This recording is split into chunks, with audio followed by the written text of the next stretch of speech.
George Pickens, new timeline. Last night during Thursday Night Football, Albert Breer of Sports Illustrated drops coming back for Christmas. Optimistic that he's coming back for Christmas. I mean, I woke up to that one. I did not watch the game last night, which I should have. I know that's on me, but I was knee deep in Jack Frost. Okay. I love the Jack Frost movie and I was all into it. And next thing I knew, it was 11:30 and I was like, I'm going to bed. Coming back for Christmas. Small turnaround. You probably have 1 day of practice. It's probably a walkthrough, if that. Do you believe it? Do you think there's really an opportunity George Pickens can return to the Pittsburgh Steelers against the Kansas City Chiefs?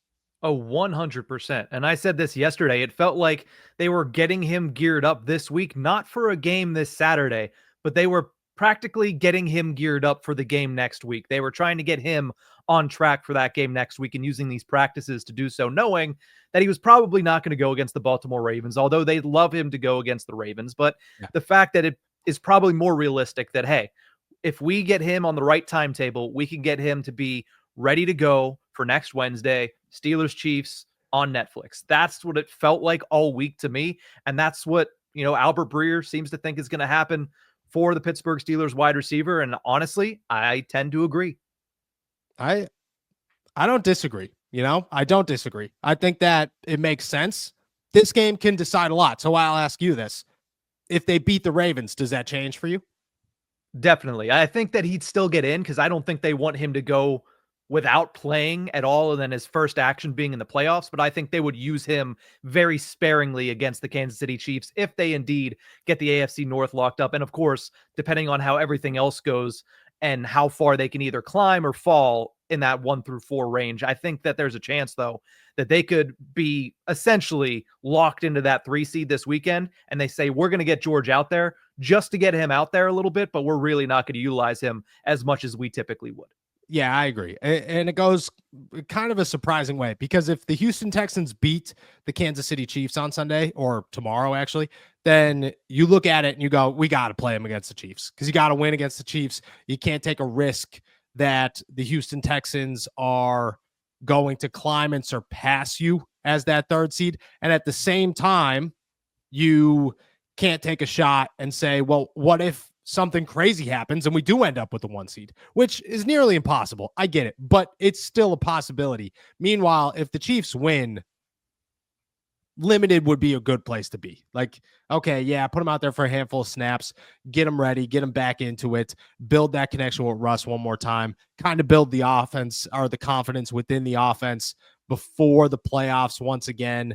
Just get everybody accustomed and rolling, get all the naysayers on the outside to kind of shut up and quiet down, and then you go into the postseason. I think that works too, but I do think it kind of pushes a sense of urgency if the Chiefs lose to say things are still wide open in both directions to the point where we can't take a risk because the Steelers don't want the 4th seed.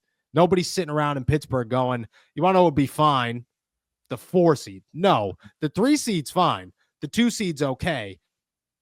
The 4 seed, I mean, you get 1 guaranteed playoff game or 1 guaranteed home game. And then chances are after that one, like if you're really sitting around going, LA is going to win, Denver is going to win, maybe Baltimore, that would be one that you could rely on, but maybe Baltimore, those odds are just too small. Whereas, and if it's the other way around, you could look at it and say, there's a chance we could climb ourselves into something bigger and give ourselves 2 home games, which would be absolutely massive. I agree with you. I think they do. Oh, go ahead. I was going to say even closer than that when looking at this, not as a, could you get a second home game? Yeah. Your matchup, if you're the 4 seed, is more than likely the Ravens. Playing a divisional opponent for the 3rd time in a year is extremely difficult.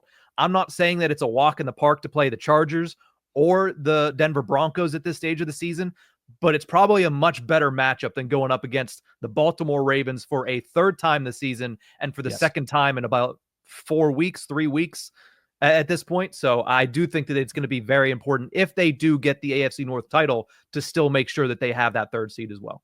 Yeah, I agree.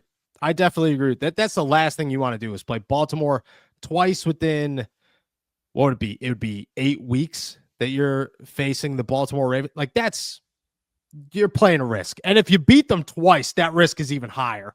Because at that point, like, you're playing fool's gold here. At some point, the house is going to win. You're going to fall, and you don't want to do that.